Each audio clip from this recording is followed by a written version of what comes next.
Desde 1885, el inframen ha venido evolucionando e innovando en el estudio a nivel medio, en el cual se desempeñan en áreas como bachillerato general, bachillerato técnico vocacional comercio, salud y servicios turísticos.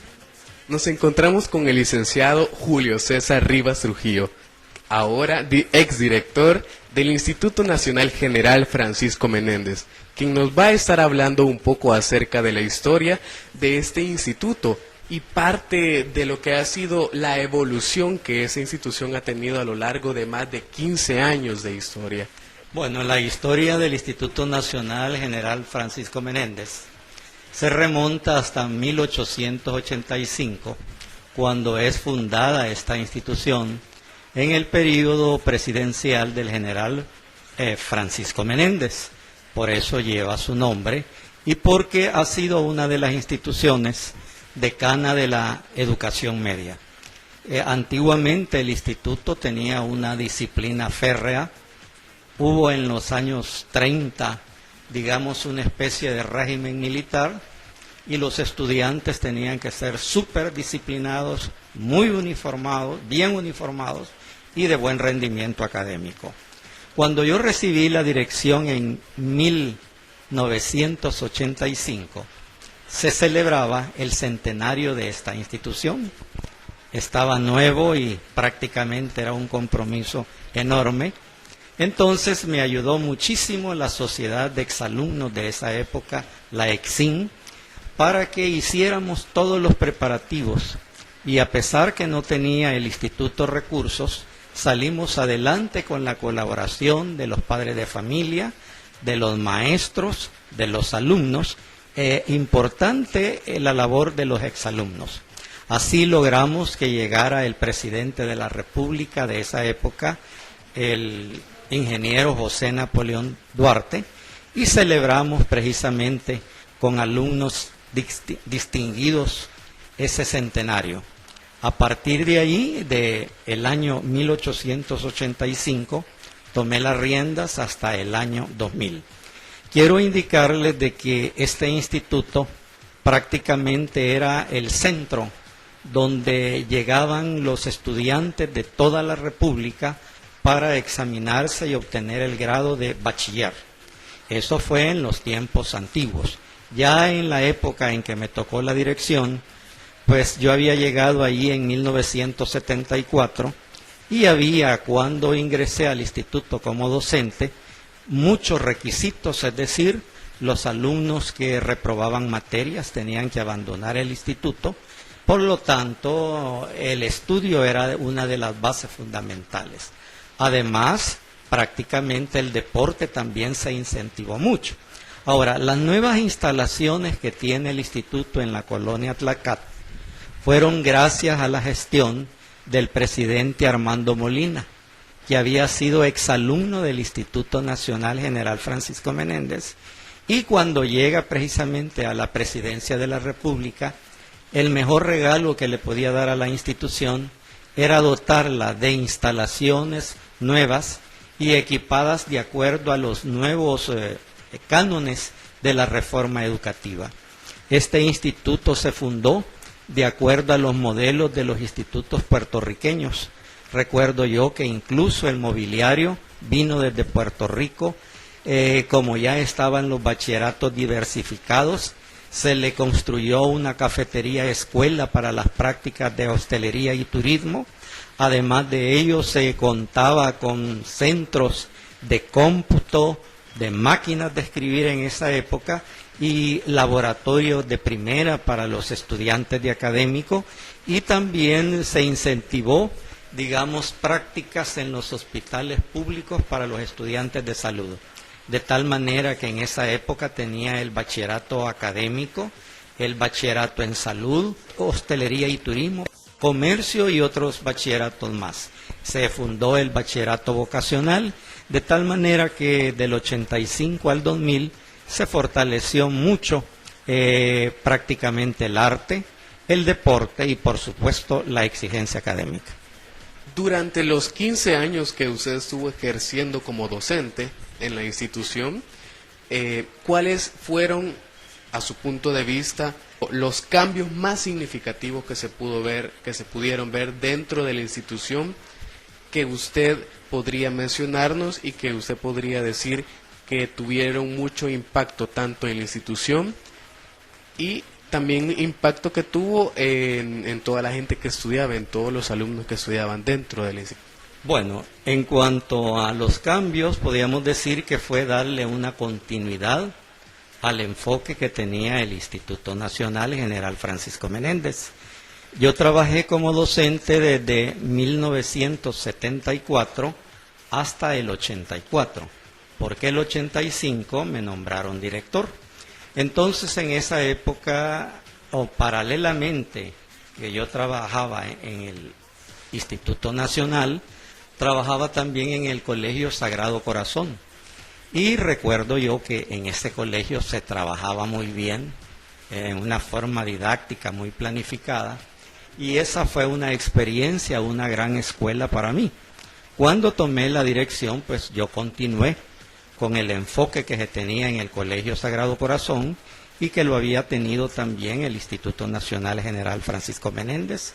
Es decir, cada bachillerato debía tener un coordinador, teníamos jefes de unidad de planeamiento educativo, todos los maestros tenían que entregar sus planificaciones al inicio del año y eran revisadas y evaluadas para que el desempeño fuera realmente lo más óptimo posible.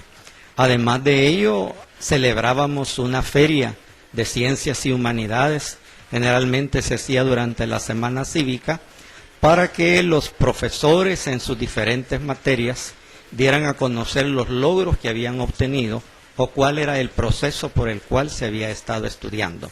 De tal manera que en los años 91-92, si mal no recuerdo, fuimos invitados a concursos aquí a Honduras.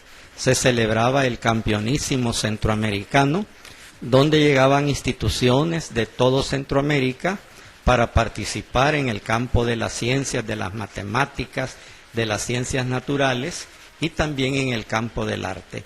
Y felizmente siempre trajimos los primeros lugares, tanto en el campo intelectual como en el campo artístico. De tal manera que el instituto fue fortalecido desde ese punto de vista, en la perspectiva de que lo cognitivo es importante, la calidad académica es lo primero, pero cuando se trabaja con jóvenes no basta que solamente haya estudio, se necesita que para encauzar todo el potencial de los muchachos, y hay que recordar que al inframen llegaba gente del pueblo, gente que tenía pocos recursos en su casa, pues yo creo que lo mejor era recibirlos con una hermosa piscina aseada, con un gimnasio con todos los equipos para los deportes. Además, con los padres de familia hacíamos actividades, había orquesta, había coro. Es decir, yo les decía, miren, en el instituto el que quiere realizarse, se realiza, y el que quiera perderse también se pierde, porque cada quien opta por lo que quiere hacer en su vida. De tal manera que muchas de las orquestas actuales, grupos musicales, grupos de danza, muchos de los directores son exalumnos del inframen que estuvieron en el campo artístico. Además, hay que recordar que una gran cantidad de médicos, abogados distinguidos han salido de las aulas del Instituto Nacional General Francisco Menéndez. Yo recuerdo que como ya teníamos el problema de pandillas, entonces era una dificultad que era pintando los baños, al ratito ya estaban con marcas y grafitis. Entonces teníamos una maestra muy buena de pintura, ¿verdad? Que trabajaba en el vocacional, y entonces decidimos hacer unos talleres de pintura con los estudiantes. Así que les decíamos que no queríamos que nos mancharan las paredes, pero que ellos tomaran la clase de pintura y que hicieran, digamos, un dibujo creativo de acuerdo a lo que ellos sentían y pensaban. Y eso nos dio un excelente resultado.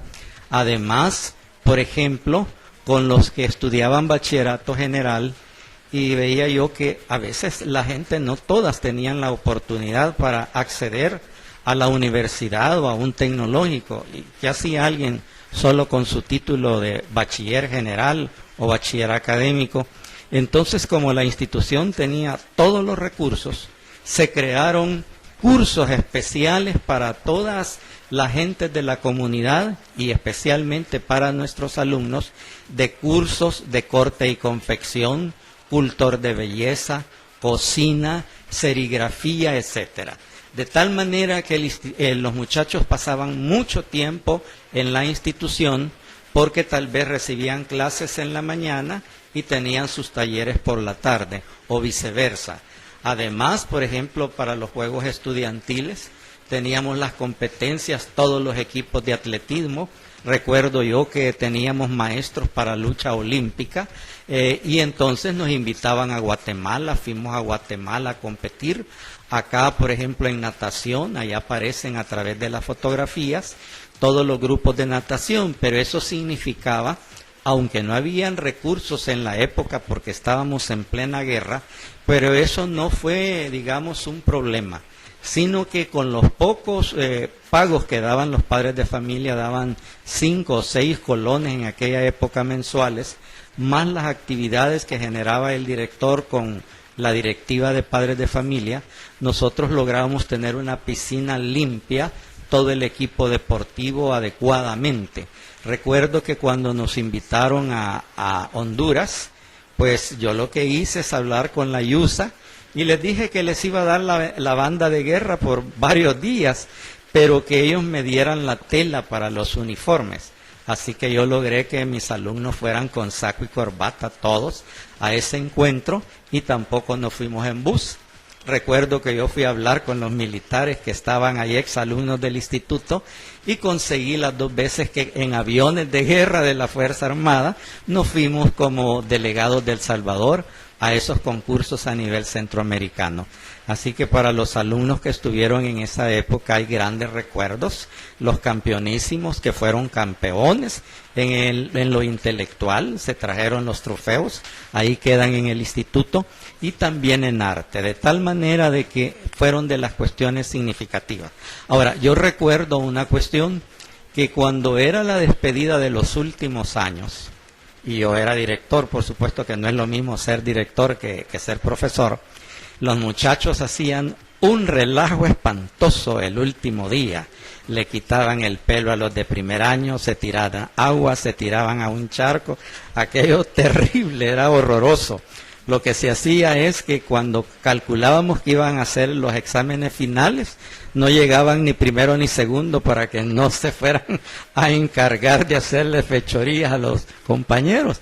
Entonces, platicando yo con las directivas de curso, siempre estuve cerca de ellos, y les pregunto, mira, ¿y ustedes por qué hacen ese desorden tan grande? Mire, Direct, me dijo, no, como ustedes nos topan con la disciplina todo el año, es nuestro desquite el último día hacer lo que nosotros querramos. Bueno, pues le digo, yo ya te estoy oyendo, pero yo le voy a hacer una propuesta, le dije, y ya me puse a pensar qué podía hacer. Entonces me fui hasta Salinitas, es donde está el hotel ahora famoso, y entonces hablé con el gerente y le dije, mire, fíjese que a mí se me gradúa cada año entre 900 y casi 1000 muchachos. ¿Qué pasa si yo le pago la entrada y bueno, aquí le vamos a consumir y todo, y usted me los deja entrar y les hago aquí la despedida? Pues mire, me dijo, con tal de que no me vayan a destruir nada, me dijo, con todo gusto yo les doy el permiso. Así fue como yo me organicé con todos los orientadores, les decía, mire, si usted trabaja en lo particular, yo jamás le voy a pedir permiso que pida para una actividad del instituto, pero en este viaje yo no me puedo arriesgar, ir con todos esos muchachos a una excursión. Así que cada año de bachillerato que se graduaba, iba con su orientador, preparaban comida, preparaban todo. Llegamos allá y era una fiesta inolvidable. Los muchachos que tocaban en los grupos artísticos, los del conjunto, tocaban como despedida. Armábamos frente a la piscina una fiesta formidable y en cada cabaña estaban los maestros. Yo invitaba a todos los maestros que nos acompañaran ese día para disfrutar. De tal manera que adiós desorden, adiós problema, porque los muchachos se sentían estimulados. Es decir, les decía yo, vamos a ir a un lugar de primera Para nosotros la mayoría no conoce Salinitas y por favor no me vayan a hacer quedar mal que no me vuelven a dar el local. Cumplieron su palabra, jamás tuve un problema y como había un farallón natural de rocas en Salinitas, nunca un abogado de los muchachos, disfrutaban a lo máximo. Así que en ese campo, pues a través de la unidad de planeamiento, a través de la premiación, cada año y a veces el día del alumno, premiábamos a los mejores deportistas y a los estudiantes con mejor rendimiento académico. De tal manera que no se atendía solo un área, sino que artes, deportes y lo intelectual. De tal manera que el muchacho se sentía estimulado y cada quien daba de acuerdo a sus fortalezas y de acuerdo a sus habilidades. ¿Cuáles han sido los valores que la institución ha intentado transmitir o ha trabajado por transmitir al alumno que ha estado involucrado dentro de la institución? Bueno, entre los valores lo que siempre se les trató de inculcar a los muchachos fue la disciplina, el orden, el tener metas claras que se quiere hacer en la vida. De tal manera de que ellos supieron que el hecho de mencionar a los muchachos de mejor rendimiento académico era un estímulo. Recuerdo yo que hablaba también a veces con la Embajada de Estados Unidos y muchas veces los alumnos destacados fueron becados precisamente a Estados Unidos en los intercambios. Así que eso era un estímulo enorme para el estudiante saber que en algunos casos podía obtener una beca para estudiar en Estados Unidos. Y el otro detalle es que se les decía que para incorporarse al campo laboral o para continuar estudios superiores tenía que haber capacidad intelectual. De tal manera que fue una norma exigirles estar constantemente con ellos, que lo intelectual era básico, la disciplina, el estudio, la tenacidad. Y a la vez también la alegría de vivir. Es decir, joven solamente se es una vez en la vida. Y la gente joven debe de aprovechar al máximo esa vitalidad, de tal manera que el arte, el deporte, las caminatas, todo eso ayudaba enormemente.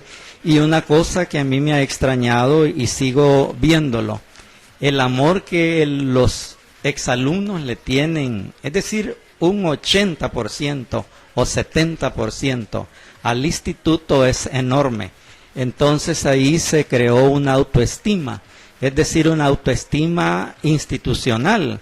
Es decir, que ellos decían que el inframen primero, eso provocaba a veces conflictos, porque ya teníamos problemas de pandillas, no como los actuales, pero sí problemas en los estudiantiles.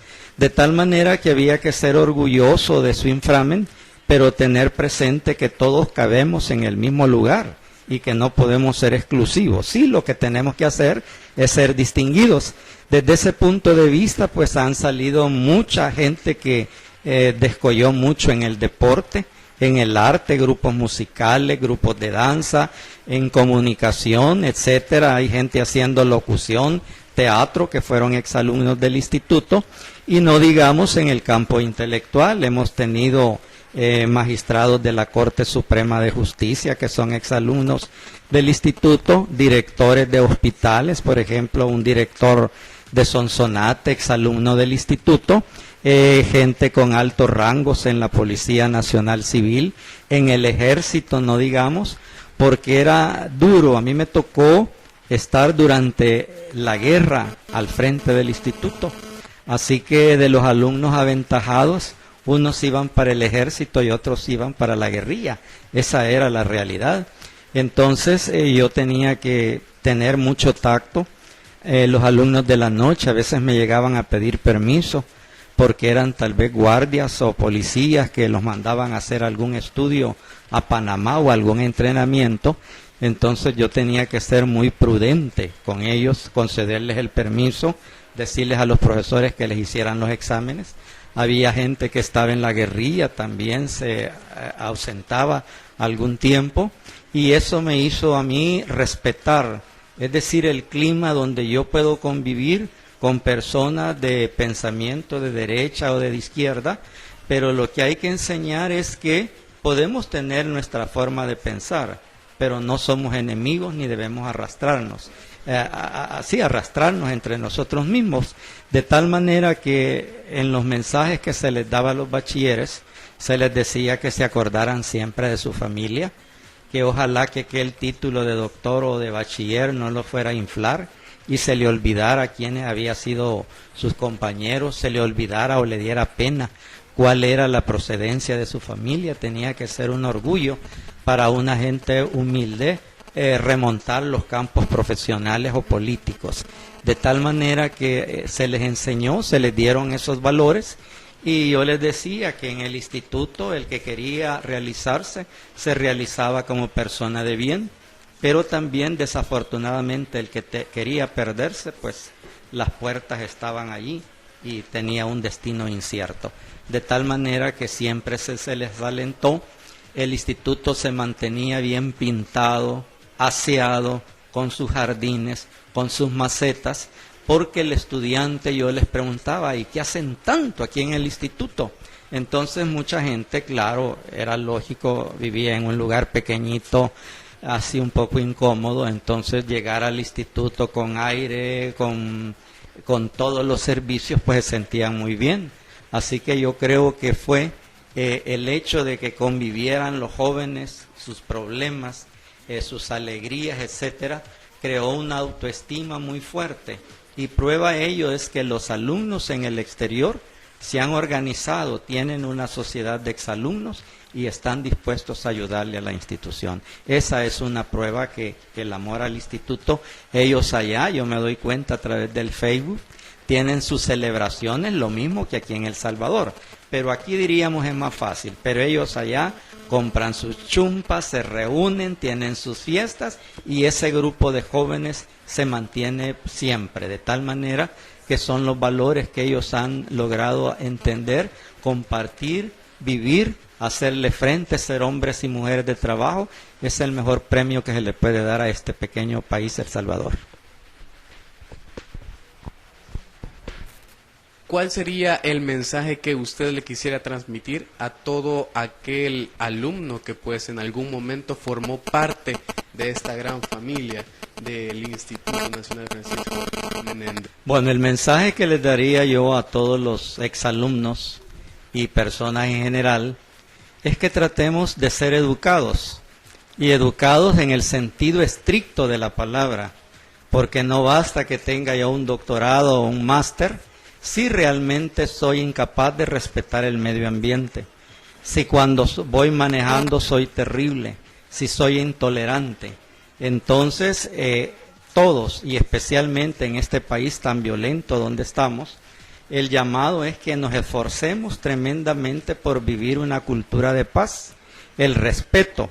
Ahora, indudablemente que para la gente joven actual es una situación sumamente difícil que nosotros no vivimos, pero por ejemplo para el muchacho que actualmente está en el inframen, pues decirle que hay miles de muchachos que no pueden acceder ni a estar estudiando un bachillerato, que valoren los esfuerzos de sus papás, porque realmente, como dice un dicho, el tiempo perdido hasta los santos lo lloran. Entonces después que no se quejen de no haber realizado o obtener por lo menos un bachillerato técnico o un bachillerato general. Y para los exalumnos, pues decirles de que sigan cosechando éxitos, que sigan esforzados, que sigan trabajando, que pongan en grande el nombre del Salvador fuera de las fronteras. Y a los que están acá, pues a pesar de los ambientes de violencia y de hostilidad, que no perdamos la esperanza, que es lo peor que podemos perder. Es decir, siempre hay que pensar que El Salvador saldrá adelante y cada quien poner de su parte. Es decir, ser educados significa respetarnos, respetar los derechos humanos, apoyar a nuestra familia, ser solidarios en el trabajo, estimar a nuestros compañeros, en suma, vivir una cultura de paz. Es el mejor regalo que le podemos dar todos y cada uno a este país nuestro, El Salvador. El instituto cuenta con la misión de formar bachilleres integrales con excelencia académica, críticos, reflexivos, participativos, con los principios y valores que les permiten desenvolverse en la vida. Además de tener la misión bien definida, posee la siguiente visión. ¿Cómo se ve el Instituto Inframen de aquí a 10 años? La visión contesta de la siguiente manera: ser el instituto líder, innovador y moderno, con reconocimiento nacional e internacional por su excelencia académica, deportiva y cultural, formador en valores y alto espíritu de servicio a la comunidad.